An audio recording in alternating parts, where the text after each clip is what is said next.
Olá a todos e todas, boa tarde, bem-vindos à nossa masterclass de hoje sobre aplicações de programação em projetos de engenharia.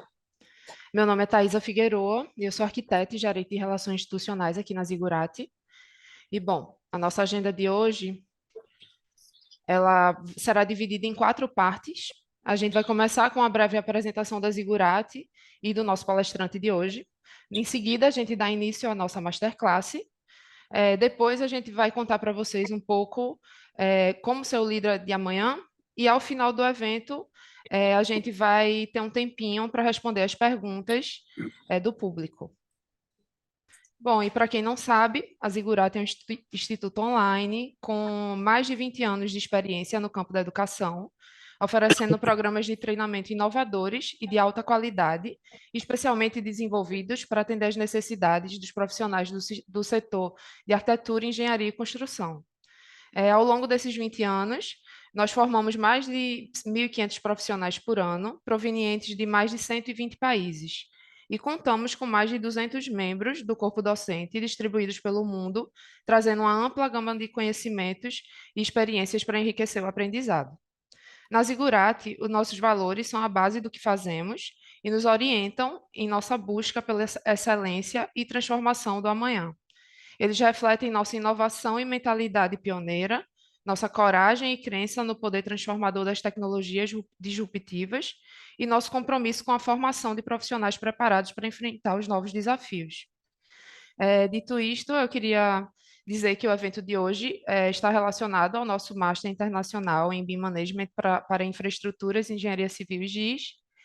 E agora eu tenho o prazer de apresentar, de chamar, né, o nosso convidado e palestrante de hoje, o Arlindo Crivari, que é gerente de projetos, BIM Manager e sócio da Staff Engenharia e Projetos e co-founder da Project Data e também é ambassador aqui da Zigurati. Arlindo, muito obrigada por ter aceitado o nosso convite e estar aqui com a gente hoje.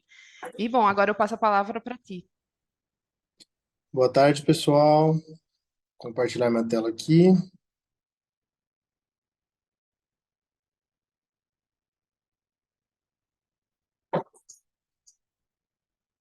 Acho que foi. Então, vamos iniciar a apresentação.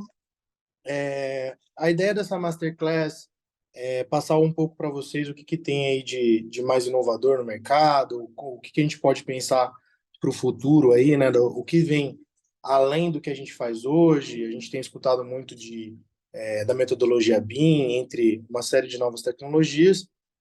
Então, a ideia aqui é trazer um pouco para vocês como a programação, no geral, ela está muito ligada já atualmente nos projetos e para o futuro essa ligação é para ficar cada vez mais forte, tá?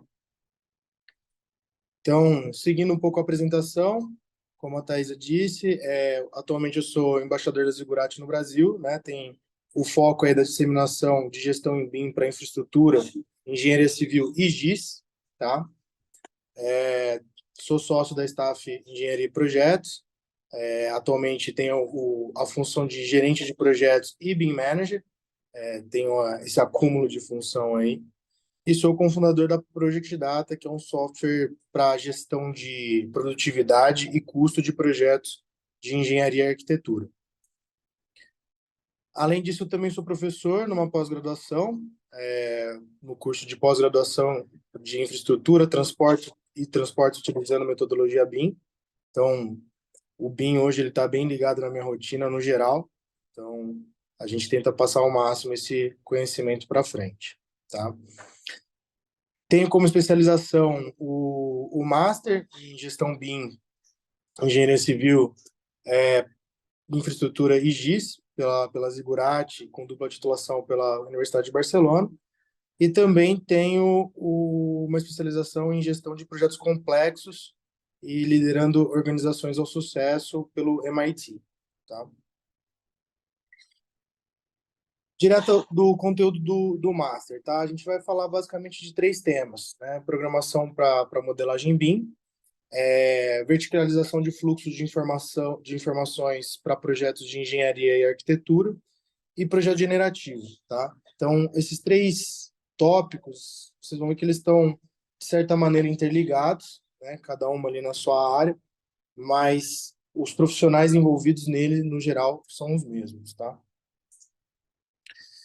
Então, quais seriam esses profissionais, né? No geral, a gente está falando de equipes de projetistas e modeladores BIM, o pessoal mais de produção mesmo, BIM managers e coordenadores de projeto, tá? Eu deixei um ponto de atenção que não necessariamente é a mesma função, né?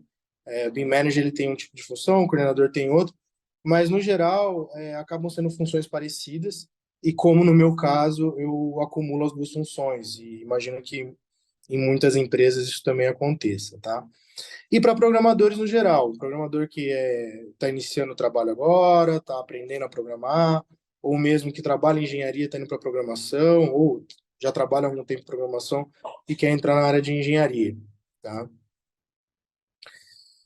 É importante salientar que para os assuntos que a gente vai comentar agora, é interessante ter essas interações entre essas áreas, né? Os projetistas, eles não saberem só fazer projeto, entender um pouco de fluxo de informação, entender um pouco de gestão, saber pouca coisa de programação também é extremamente válido, né? Tem plataformas hoje de programação que permitem, são mais amigáveis, não são aquelas linhas de código pesadas, então dá para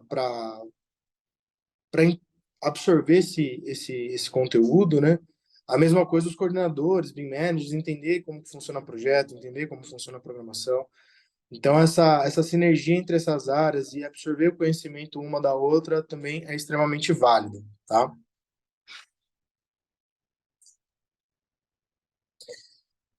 Seguindo com as atribuições dos projetistas e modeladores, né?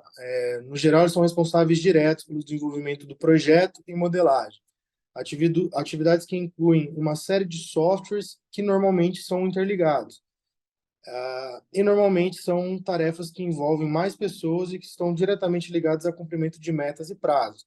Então, é o pessoal que está com a mão na massa ali mesmo, que faz acontecer, tem que desenvolver uma série de recursos aí para conseguir atender prazo, atender qualidade de projeto, enfim. Então, a gente entende que essas são uma das principais atribuições.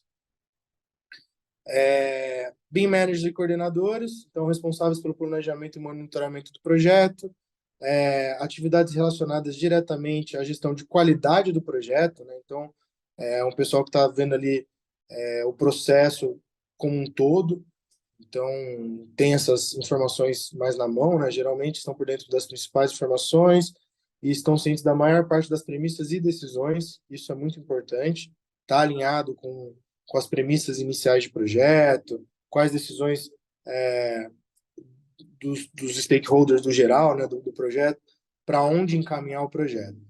Conseguem ver o trabalho de uma maneira mais macro e devem ter a capacidade de propor a otimização de fluxos. Isso é muito importante para os assuntos que a gente vai abordar, tá?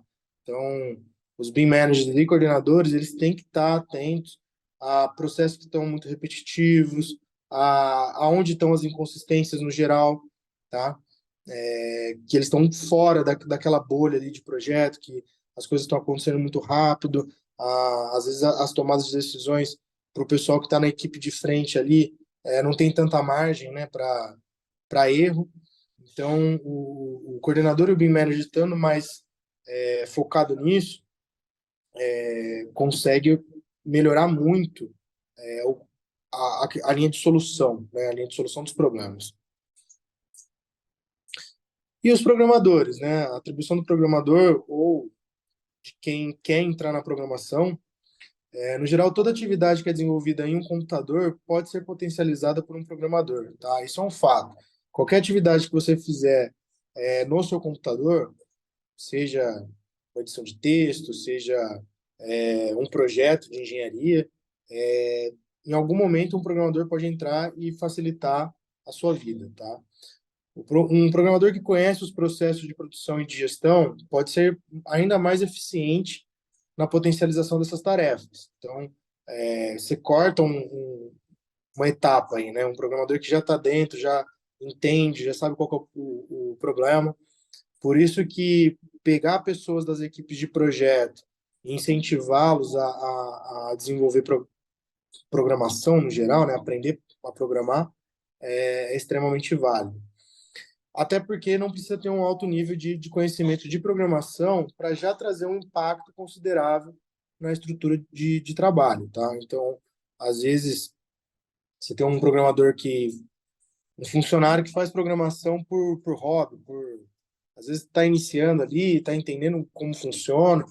Às vezes já trazer essa pessoa para o processo já vai trazer um impacto legal aí, tá? Partindo disso, a gente vai para o primeiro tema, programação para modelagem BIM. Então, ele está mais voltado ali para o pessoal de programação e os próprios projetistas, né, modeladores. O pessoal de gestão acaba ficando um pouquinho fora. E eu gosto de iniciar sempre com um exemplo, para a gente falar efetivamente o que agrega, né? Então, o que vocês estão vendo aqui é um vídeo de uma rotina que a gente faz hoje no escritório, né? A gente faz projeto de ferrovia. Então, do lado esquerdo em cima é o civil 3D.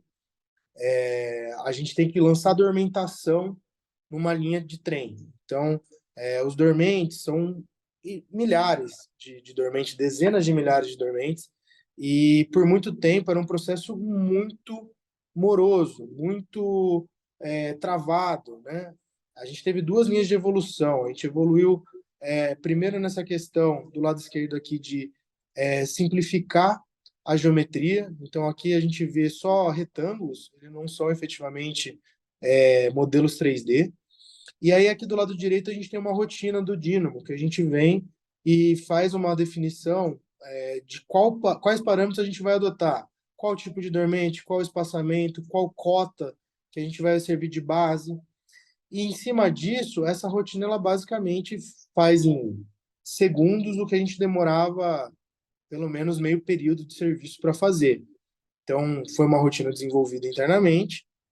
Então, aqui embaixo a gente tem o Naves, vou colocar aqui de novo para vocês verem. Então, do lado esquerdo, vem, faz a definição do que precisa, lançou os dormentes.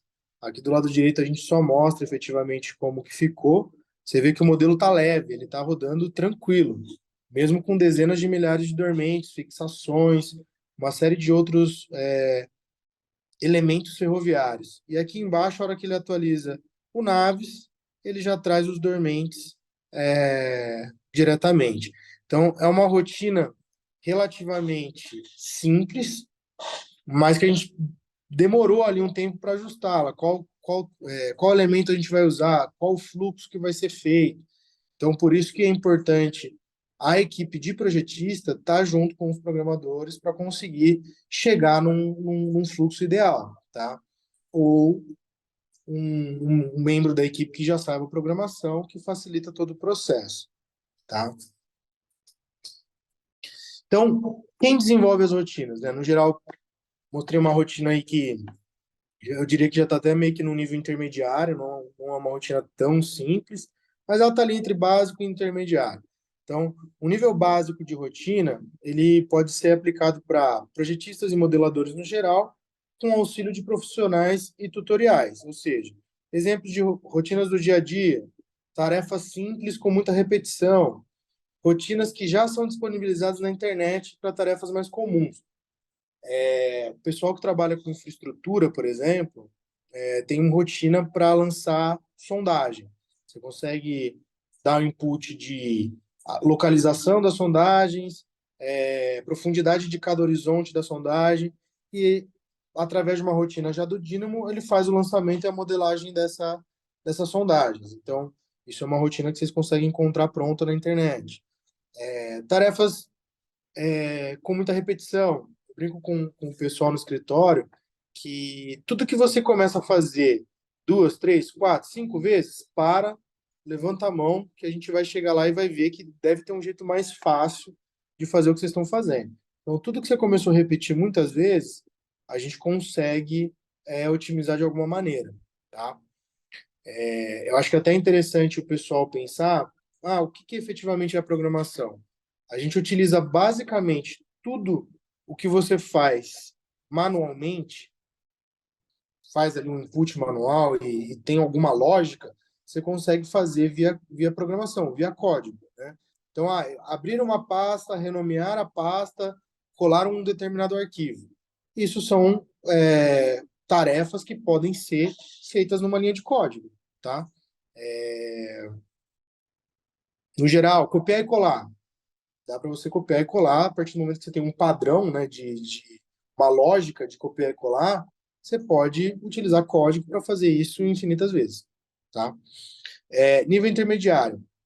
Profissionais com mais aptidão e com auxílio de recursos específicos. Ou seja, o modelador, o projetista que gostou, entendeu, viu que está indo bem, consegue ir além, né? Às vezes tem um auxílio de um programador mesmo, ou mesmo a empresa investe, ou o próprio colaborador, o próprio modelador investe na sua carreira e faz um curso de programação, consegue para rotinas com um grau maior de interação do usuário, né? Então, ter uma interface, ter um input mais amigável ali de efetivamente programar uma interface de entrada da programação, tá? Que tenham interação com outras plataformas e que precisem de um grau maior de resiliência. Ou seja, a partir que você subir um nível que as rotinas são mais complexas, elas não podem travar de uma hora para outra, né? O prejuízo dela tende a ser maior para o processo. Então, é ideal que, quando a gente começar a trabalhar com rotinas mais complexas, o nível de informação, o nível de conhecimento do programador também seja maior para conseguir mitigar esses tipos de situação, tá? E um nível mais avançado, que seriam programadores com experiência em projetos e modelagens BIM. Então, rotinas que envolvam modelagens paramétricas, projeto generativo, correlação de informações e utilização de múltiplas linguagens de programação. Então, a gente vai até falar de projeto generativo mais para frente, mas já adiantando que é essencial, pelo menos para a realidade atual, né, de projetos de infraestrutura, ter alguém ali com nível de conhecimento legal de programação para a gente seguir com o projeto generativo. Tá, e onde se desenvolvem essas rotinas, né? Dividir aqui também por nível, tá? Nível básico, a gente vai falar do Dynamo e do SubAssembly Composer. Por mais que, assim, você pode utilizar o Dynamo mais para frente, né? Até coloquei embaixo. As linguagens do nível básico também podem ser usadas em níveis acima. Mas ele é uma entrada legal para quem quer aprender, porque como ele trabalha com programação visual, é muito mais amigável ali entender como que são as lógicas dentro dele. SubAssembly Composer, para quem trabalha muito aí com loteamento, com rodovia, no nosso caso, com ferrovia. Então, também para um nível básico dá para desenvolver legal. Para um nível intermediário, a gente começa a falar de algumas linguagens de programações um pouquinho mais antigas, né? O VBA, por exemplo, ou mesmo o Visual Studio, são mais simples, né? Então, às vezes, iniciar por elas é mais simples, tem bastante conteúdo na internet, facilita o conhecimento, né? Para desenvolver os trabalhos. Pensando no nível mais avançado, a gente vai para JavaScript, Python, aí você tem uma série de outras linguagens de programação, mas essas são, para o que a gente utiliza, uma das principais, né? Duas das principais, no caso. Mas dá para usar uma série de outras linguagens também, tá? Vai depender muito do que vocês estão fazendo, efetivamente, qual que é a, a finalidade do processo. É importante também salientar que tem muitos softwares hoje que têm porta aberta para você programar dentro dele. Então, por exemplo, às vezes você tem interações com o Trello, interações com o Slack, interação com o Monday. Você ter as APIs, né, que o pessoal libera, funciona bem também. Então, por mais que a gente esteja falando no nível de projeto, isso pode ser mais abrangente para gerenciamento, enfim, tá? É um ponto interessante também. Então, assim, concluindo essa questão da programação para modelagem BIM, né? A utilização de programação para modelagem BIM vai muito além da simples inclusão de um profissional com conhecimento de programação no fluxo de trabalho. Cooperação entre as equipes de produção e o programador é fundamental para soluções mais eficientes. Paciência por parte dos gestores também é fundamental. Essas soluções não ficam prontas de uma hora para outra e seus resultados às vezes demoram para serem percebidos de uma maneira direta. Então, o pessoal que está na gestão, segura um pouco ali.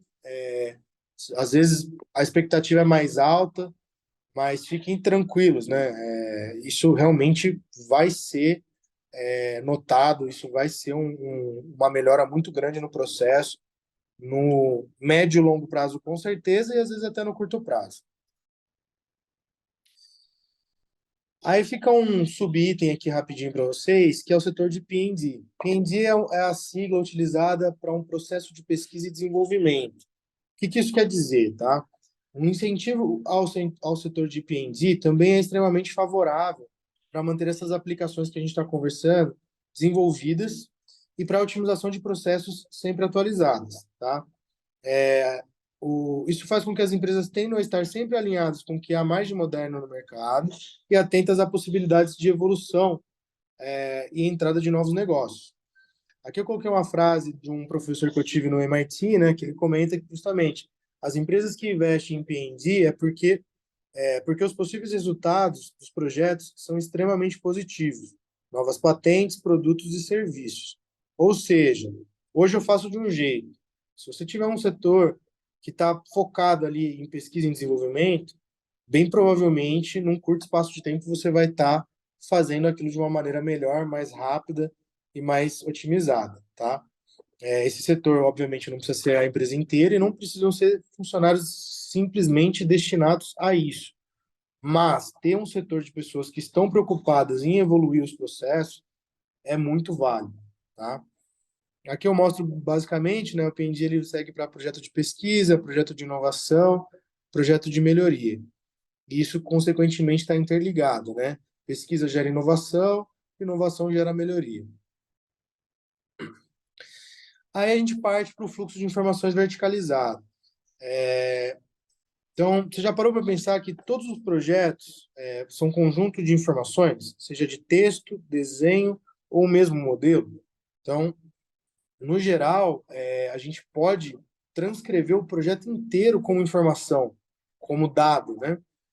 Tá, mas o que isso tem a ver com o desenvolvimento do projeto, né? E o que ele impacta ali diretamente na produtividade? Novamente, eu vou trazer um exemplo para vocês, tá? Aqui mais focado para o pessoal de infra, né? Mas tem semelhanças com projetos no geral, tá?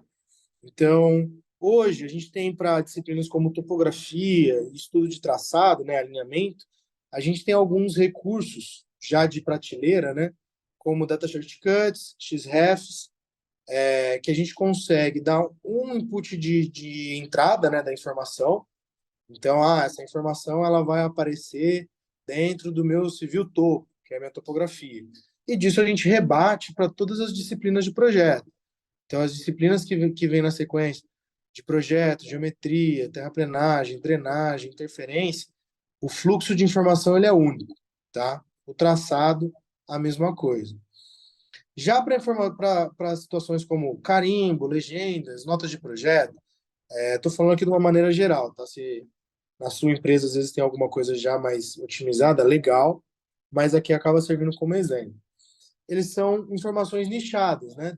Lá dentro do projeto, o carimbo, a informação que aparece dentro de geometria, ele não está totalmente correlacionado com o de terraplenagem, que não está com drenagem, enfim.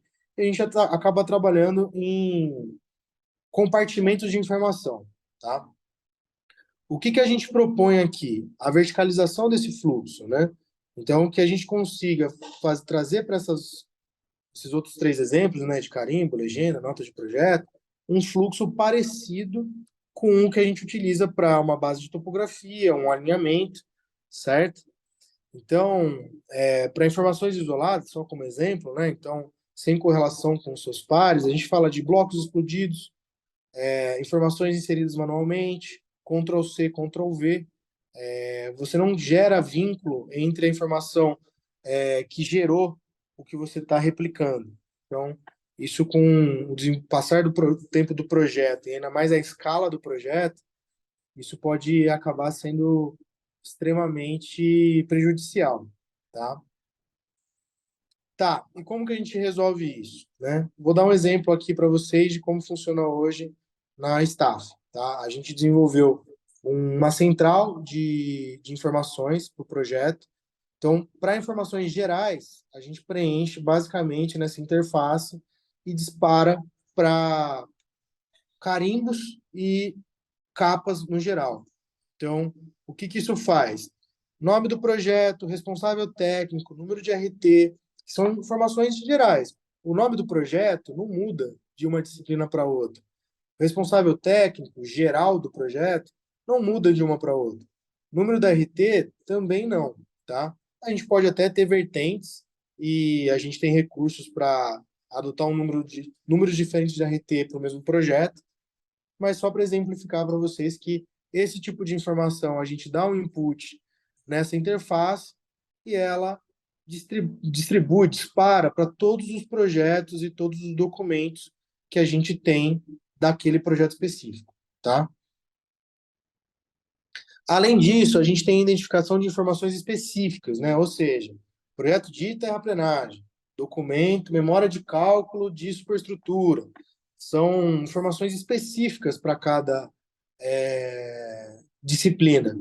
Então, a gente tem uma outra vertente que, baseado no código de cada arquivo, né? Aqui eu estou dando um exemplo de como funciona o código nosso interno hoje.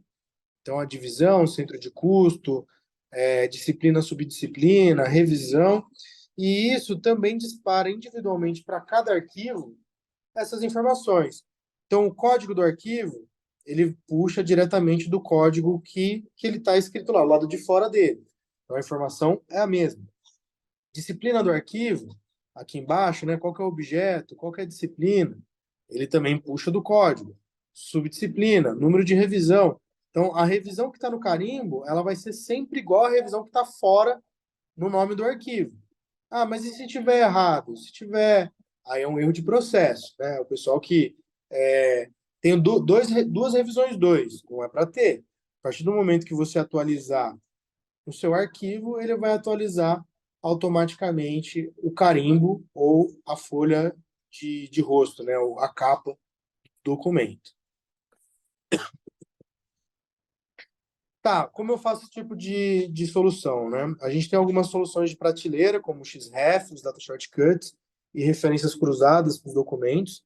Então, aqui são alguns exemplos de como podem ser feitos com recursos já existentes, só que eles te limitam até um certo ponto. A partir disso, a gente vai falar de soluções personalizadas. Então, para o desenvolvimento de soluções mais abrangentes e mais eficientes, é necessário um coordenador barra BIM Manager que entenda muito bem os fluxos. Foi o que eu comentei lá no início da Masterclass para vocês. Dos fluxos de informação e um programador com experiência na área de projetos. Isso facilita muito o entendimento ali, né? Outra possibilidade é a contratação de profissionais que trabalhem diretamente com esses tipos de soluções. Não é fácil, né? Como eu disse, é um setor, uma metodologia que está um pouco estagnada, carece um pouco de soluções mais práticas, né? Mas existem profissionais, né? Será necessária uma análise por parte desses profissionais geral da estrutura atual e rodadas de discussões sobre as soluções. O que funciona para mim não necessariamente vai funcionar para vocês.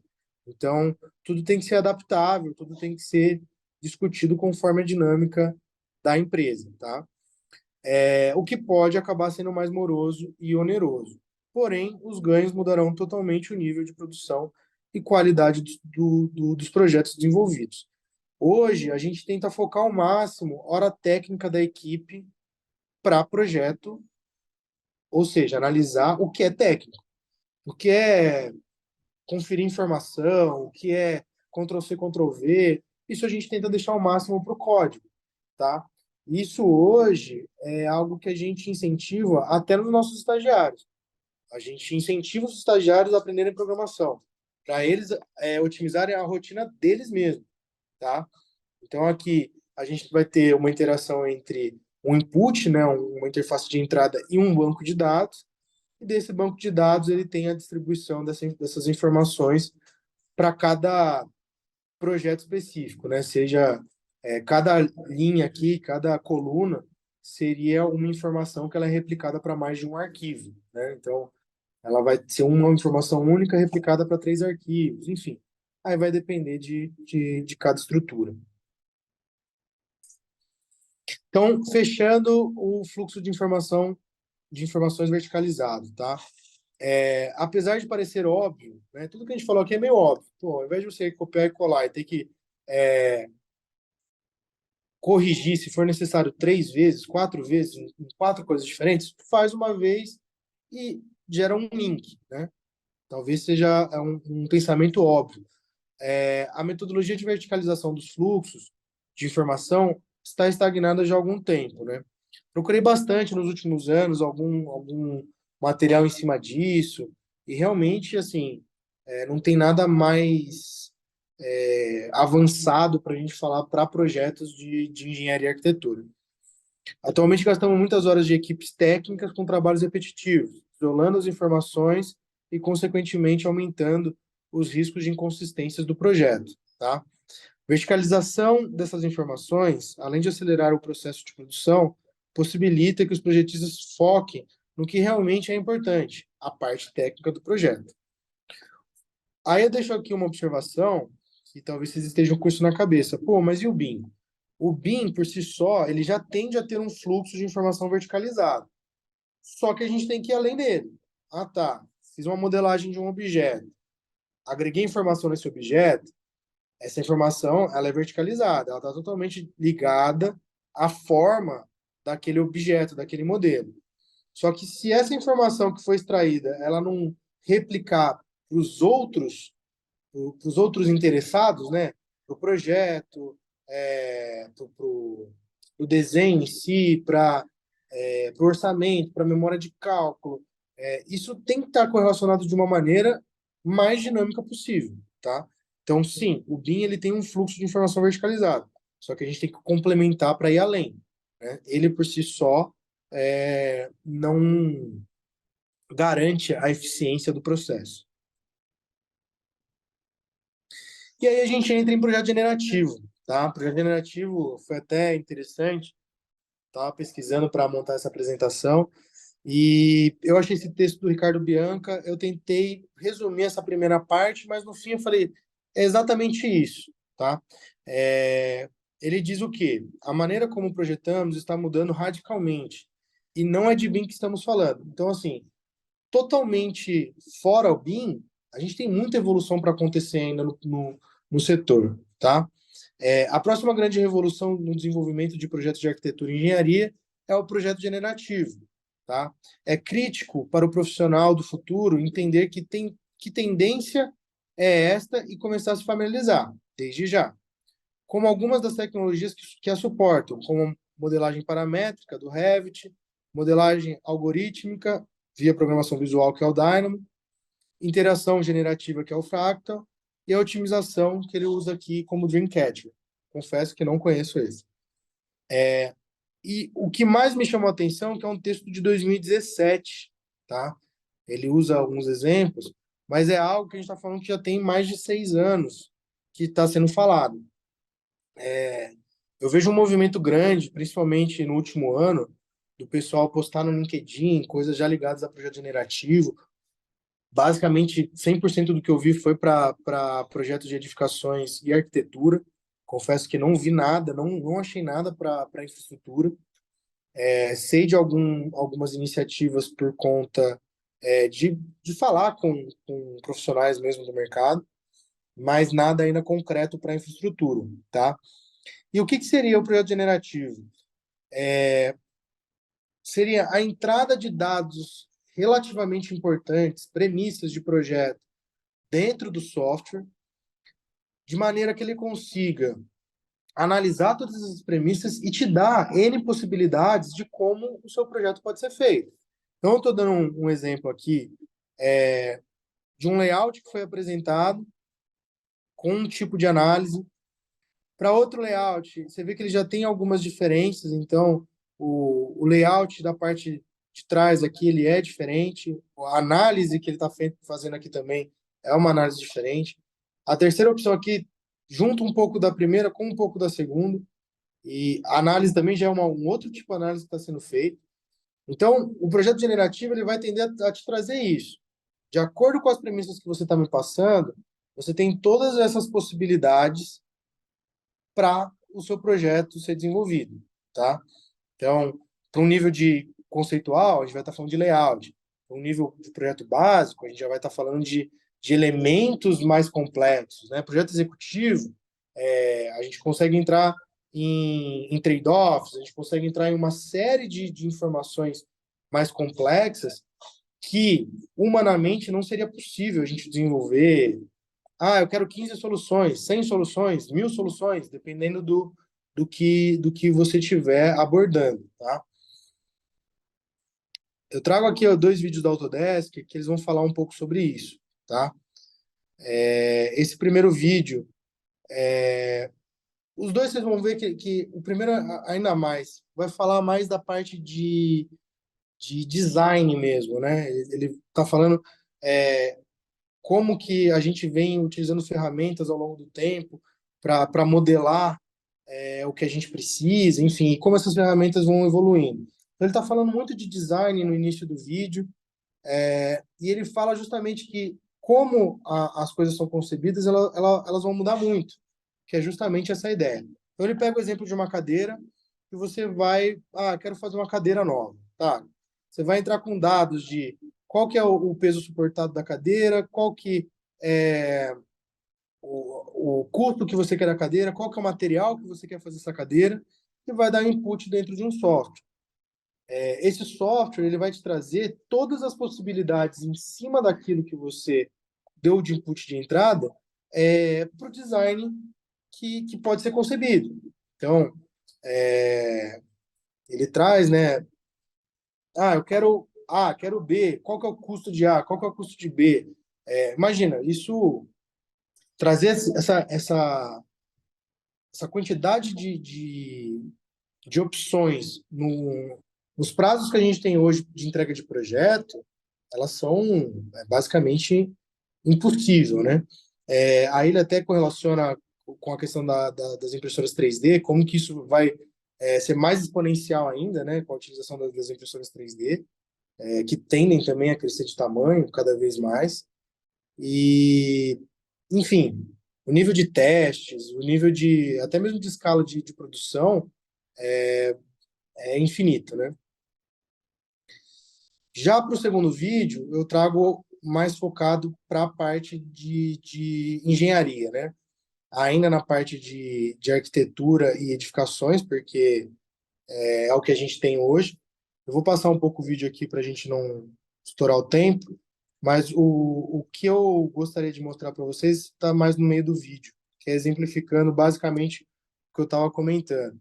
Então, aqui eles estão discutindo o projeto, aqui ele tem uma série de layouts que o próprio software deu para eles, né?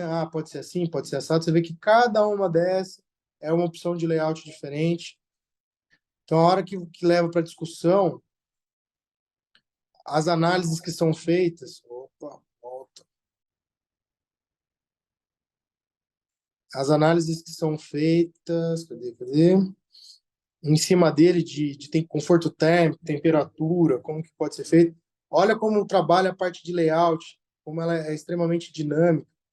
Então, a ideia do projeto generativo é efetivamente potencializar ao máximo a quantidade de soluções técnicas que a gente pode ter para premissas pré-definidas, tá? Depois, se você quiser, acho que o pessoal vai disponibilizar esse material. Vocês dão uma olhada com mais calma nos vídeos. Tem bastante vídeo interessante sobre isso, tá? Então, é algo que realmente vale a pena correr aí e entender como que funciona. Aí fica, né? E a infraestrutura? Eu dei uma pesquisada básica, eu vi que o BIM para edificações, a partir de 2002, ele começou a ser disponibilizado para o público. Lógico, teve um gap aí até ele começar a rodar, mas já faz um tempo, né?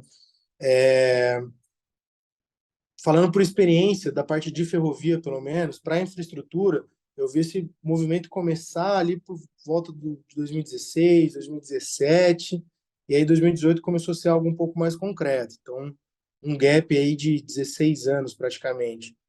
E o projeto generativo, né? Adotando como base o texto que eu passei para vocês do Ricardo Bianca, de 2017, e tendo que mais ou menos aí há um ano o pessoal de arquitetura e edificações já tem tentado utilizar e tem trazido resultados, a infraestrutura a gente tem que correr atrás também, né?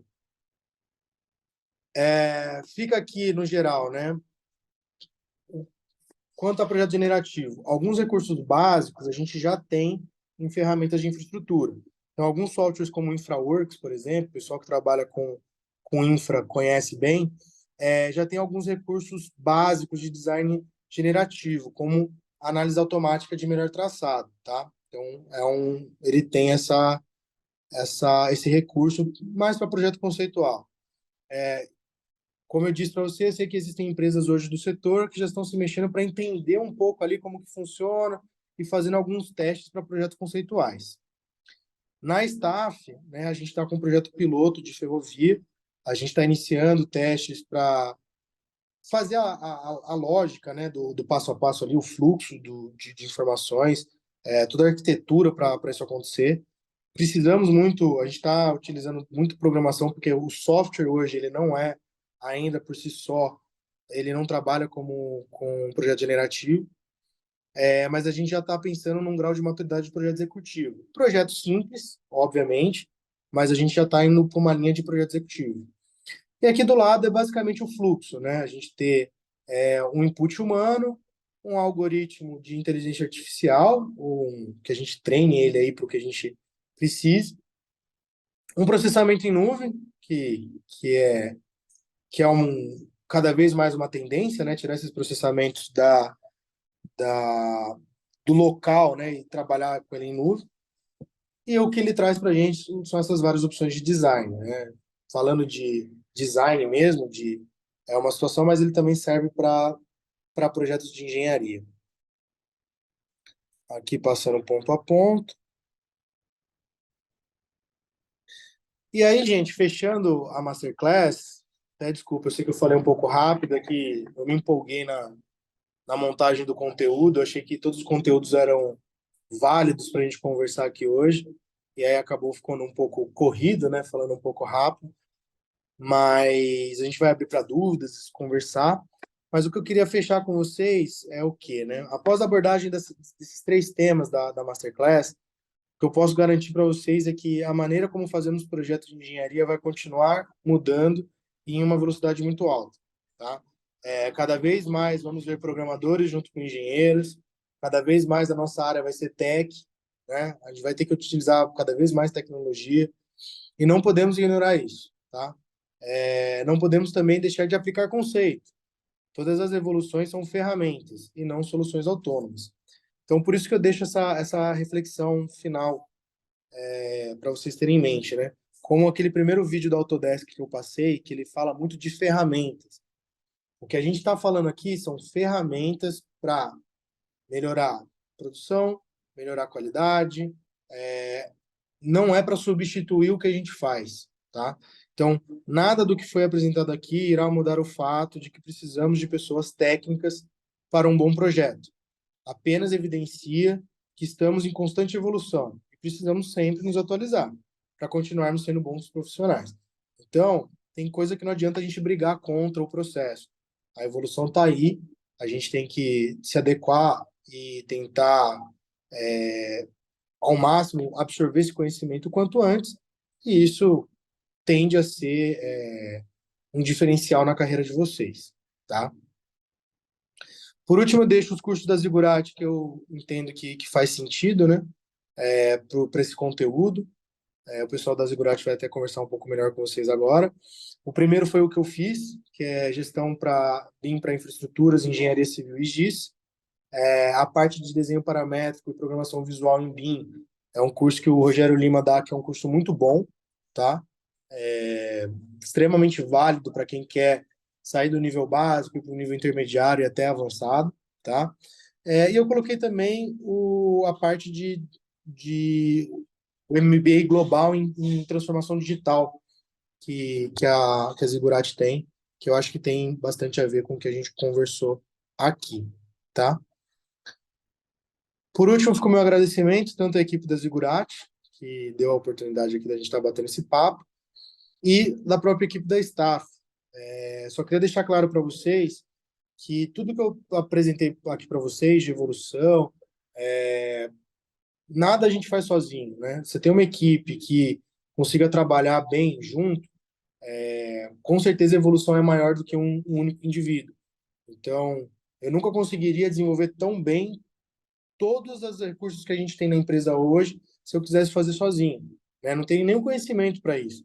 Então, parte de programação, tô correndo atrás, estou aprendendo também, porque eu acho que é importante, mas não pretendo ser um programador, pretendo apenas conseguir acompanhar os fluxos, né? Então, você ter pessoas que agreguem valor, que agreguem conhecimento, é extremamente importante para fluxos e processos melhores, tá? E, consequentemente, um ganho final aí. É isso, muito obrigado. Passei um pouco aí do tempo e Muito é isso. obrigada. Muito bom, Arlindo, muito obrigada. Imagina, quem agradece é a gente. Deixa eu compartilhar aqui minha tela, rapidinho. Antes da gente abrir as perguntas, para a gente voltar para as perguntas, eu queria chamar a minha colega Regina para comentar um pouco sobre o nosso Master Internacional em BIM Management para Infraestruturas, Engenharia Civil e GIS, que é o Master que está relacionado a essa nossa Masterclass de hoje. Regina, passo a palavra para ti, para tu comentar um pouquinho para a gente. Bem, boa tarde a todos e todas, né? Muito boa, Arlindo, excelente masterclass. Obrigado. Bem, eu sou Regina, né? Como a Thaisa comentou, faço parte do departamento de admissões. Praticamente esse departamento é o que dá as boas-vindas para, né, para todos os interessados que querem saber sobre os masters e os cursos na Zigurate. Então, somos também, explicamos toda a parte, fazemos, né, acompanhamos toda a parte desde da orientação, desde o primeiro momento que vocês fazem a solicitação, acompanhamos toda a orientação sobre o master, o curso que a pessoa, né, está interessado, e fazemos todo o processo de admissão. Então, vou falar um pouquinho, né, sobre o Master Internacional em BIM Management para Infraestrutura, Engenharia Civil e GIS. Bem, o que seria o Master? Seria de um ano acadêmico, né? Próxima turma, que vai começar agora, tem uma turma que começa nesse segundo semestre, seria 6 de novembro. Então, se começa 6 de novembro de 2023, terminaria automaticamente em novembro de 2024. É um ano certinho, 12 meses, né, que a gente fala aqui no ano acadêmico, 60 crédito europeu. Língua, no caso esse, né, língua portuguesa, né, seria aqui somos divididos por língua, inglês, português e espanhol. E teria a dupla titulação. Quando termina o Master, você vai ter tanto a titulação da Zigurate quanto a titulação da Universidade de Barcelona. A Universidade de Barcelona, muito conceituada, né, principalmente a nível de engenharia e arquitetura, então seria também ter um diploma internacional, né, da Universidade de Barcelona. Bem, o que você vai desenvolver durante todo o ano, né, no ano acadêmico do Master? Existe, dividido por blocos, né? Existe o bloco zero, que também dá um bloco de apoio, né? Um bloco, não é um bloco obrigatório, mas é um bloco que te dá uma base, as pessoas que principalmente que se matriculam com bastante antecedência, né? Existe esse bloco zero. Logo você vai iniciar o 6 de novembro, aí sim já seria o início das aulas, começa com o bloco 1. Então, o bloco 1 você vai passar por toda a gestão em BIM, né? Já o bloco 2 você faz toda a parte, né, do levantamento de dados para projeto infraestrutura e GIS. O bloco 3 você passa por toda a parte do projeto de infraestrutura em BIM. O bloco 4, né, como está aí, construção de infraestrutura em BIM. E já o bloco 5 já seria a manutenção da infraestrutura, né, que já que você passou por todos os projetos, e depois você faz a implementação do BIM. Em paralelo a todos esses blocos, o que acontece? Logo no início, no bloco 1, né, que seria o início das aulas, geralmente vocês vão montar grupos de 5 pessoas, e com esse grupo de 5 pessoas, sim, que é super importante, que seria desenvolver o trabalho de final de master. O que seria esse trabalho de final de master? Seria uma simulação de um projeto real, onde você vai fazer toda a sua parte prática, a aplicabilidade, né, de todos esses blocos, automaticamente em paralelo você já vai desenvolvendo nesse trabalho, que aí você vai apresentar lá no final. Para qualquer, claro, mais informações, a gente faz todo esse acompanhamento, detalha um pouco mais, orienta também um pouco mais, que às vezes as pessoas vêm com uma ideia de um master e, na verdade, se encaixa num outro master. Para isso serve esse departamento também de admissões. Eu incentivo vocês a escanear, né, o código QR, né, o QR Code, e automaticamente vai gerar uma solicitação, e a gente, claro, o maior prazer de orientar e também detalhar muito mais o master, tá bom? Obrigada a todos. Obrigadão, Regina, muito obrigada. Vamos lá para as perguntas, Arlindo. Tem um monte de comentário aqui de pergunta. É, Eu tinha visto uma que eu acho que tu até já respondeu, do Cristiano, que ele perguntou logo no começo, que além do Dynamo, há outras ferramentas, aplicativos, softwares para desenvolvimento de rotinas e algoritmos de programação em BIM. Eu sei que eu acho que tu já falou, mas não, eu acho que nunca é demais a gente repetir uma informação Sim. boa. O Dynamo, ele é uma solução Autodesk, né? Até já aproveitando, respondendo já essa última pergunta que o pessoal mandou, Hum. o Dynamo, tende a ser mais amigável para quem está iniciando ali, que ele tem uma abordagem diferente. E eu acho que ele é extremamente válido para o que você vai estar trabalhando com elementos por exemplo, no meu caso, do Civil 3D. Então, lá dentro, como você está falando de um software Autodesk, uma plataforma Autodesk, ele tende, né, a facilitar alguns tipos de interação. Mas sim, ele tem suas limitações. Então, você ir para linguagens de programação mais avançadas, como Python, até JavaScript, se for o caso, depende da aplicação, saindo um pouco da modelagem em si, às vezes, falando mais de verticalização de fluxo, também é válido.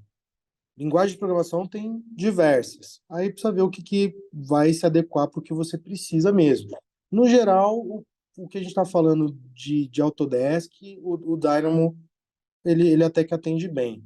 E até só um parênteses, teve um comentário, o pessoal comentando, tá direcionando para os produtos Autodesk. Gente, não tem nada disso, tá? A gente acaba falando muito da Autodesk porque ela é líder no setor. Ela, consequentemente, traz mais soluções e essas soluções tendem a ser mais integradas dentro da plataforma dela. Mas isso, linguagem de programação no geral, é totalmente aberta, né? Se você sair do Dynamo e para um VBA, por exemplo, você pode programar basicamente em qualquer coisa, tá? E até alinhado com o OpenBeam, né? Que a gente consiga trabalhar esses modelos em mais de uma plataforma, tá? Os exemplos foram Autodesk, que eles tendem a apresentar mais informações, né? Fazer mais divulgação de solução, mas isso pode ser para qualquer outro tipo de plataforma.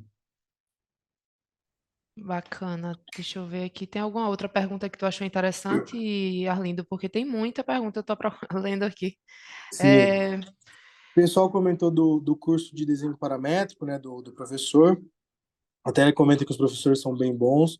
sim. O ponto, assim, gente, isso eu falo no geral, né? Mesmo o que a gente está fazendo aqui hoje, eu imagino que eu não ensinei nada para vocês, né? A gente só coloca uma sementinha ali na cabeça de vocês e fala que é possível. Então, pratiquem ao máximo isso. Eu, quando eu fiz o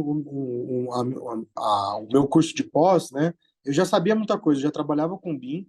Eu comecei a trabalhar com BIM em 2018, eu fiz o meu curso em 2020. Eu extraí o máximo que eu podia dos professores. Ó, eu já sabia. Teve aula que eu sabia 95% do que eu estava falando. Eu ficava questionando o que eu não sabia. Então, entendo que nos cursos, às vezes, ficar ali só esperando essa informação chegar, são muitas pessoas, muitas didáticas ali, né? Cada um tem seu nível de absorção. Então, explorem, né? Se o curso tem professores bons, se o material é bom, tente ao máximo explorar isso, né? Deixa eu ver se tem mais alguma coisa aqui. Tem uma pergunta aqui. Você tem alguma informação de como podemos usar a inteligência artificial com a elaboração de projetos? Então, a inteligência artificial vai entrar muito na questão do projeto generativo, né? A tendência é que todo esse algoritmo de base para trazer opções de design, né, que é o que eles abordam, mas no nosso caso, opções de projeto mesmo, A ideia é utilizar basicamente inteligência artificial. A gente consegue para outras coisas também, mas eu acho que o foco maior agora tá voltado para isso. Pegar o que a inteligência tem de cálculo, digamos assim, né? Porque a inteligência, ela é efetivamente ela pensar. A inteligência artificial, você vai dar uma informação, ela vai pensar e vai te devolver um resultado. Acho que está bem focado para o projeto generativo, tá? Perfeito, bacana.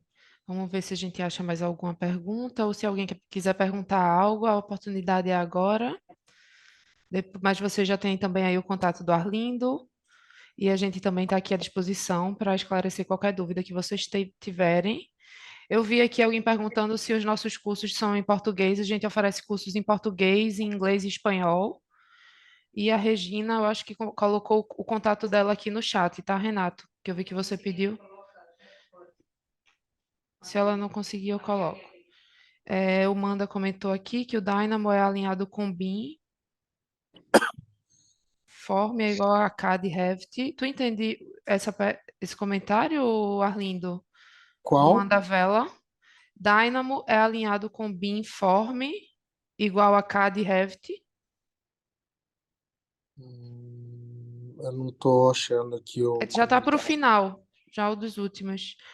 Antes da Eunice, a Eunice perguntou como funciona a integração dos projetos de estradas e outras Ah, tá. ferramentas BIM, como os modelos de AutoCAD e 2D para os edifícios. Essas duas últimas aí, uma da do Manda e uma Eu do... confesso que esse Beamform não conheço. Se ele é Certo. algo relativo. Dynamo é alinhado com Beamform, igual CAD e Revit.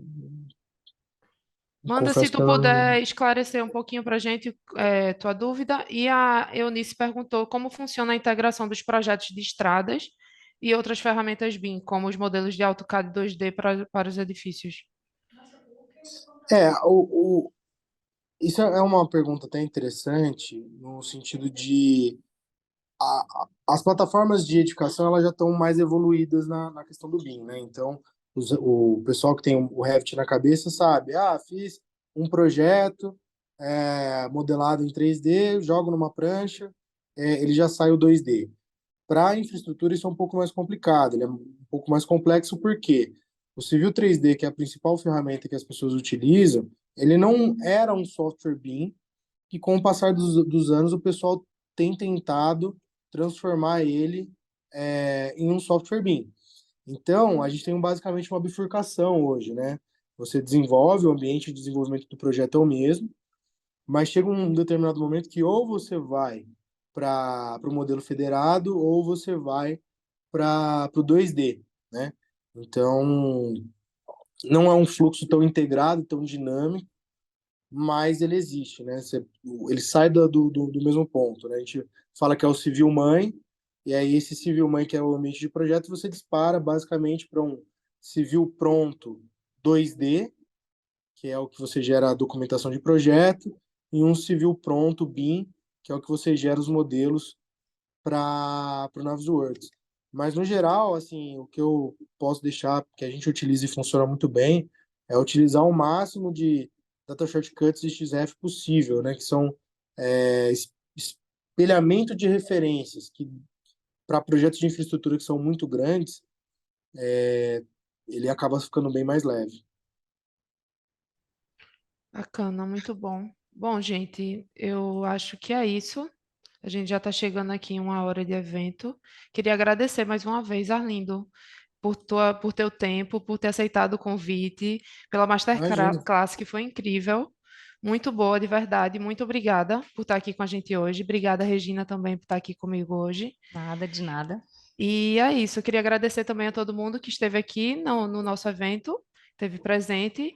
Espero que tenha sido tão enriquecedor para vocês quanto foi para a gente aqui. E é isso. Espero encontrá-los no próximo evento e até mais. Tchau, tchau, gente. Obrigada. Valeu, gente. Tchau, tchau.